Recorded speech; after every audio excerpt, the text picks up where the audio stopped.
अब तो dining table आबि गेल ना, अब तो भ गेल सबटा शौक मनोरथ पूरा।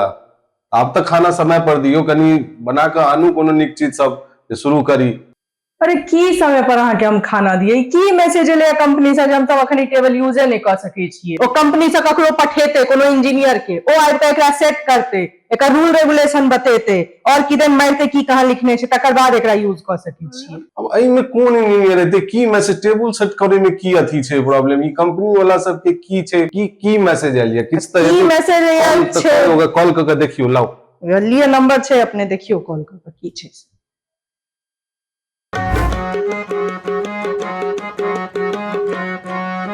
ई तो ओकरे हन लग रहल, पंडित जी हन।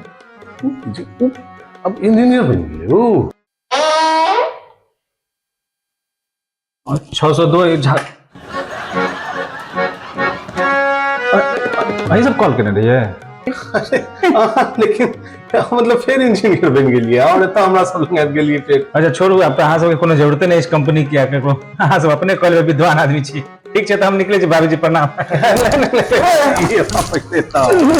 अरे महाराज, अब आबि गेबे केलहुँ हन, तऽ आब कतऽ फेर बाहर जायब। आब देख लियौ, आब आबि गेलहुँ हन तऽ कनि जे छै से आराम से सेटअप अहीं करवा दियौ। कहाँ फंसा रहल छी, हमरा माफ करू, हम जाइ छी बच्चे। आब की करबै, आब आबि गेलहुँ हन तऽ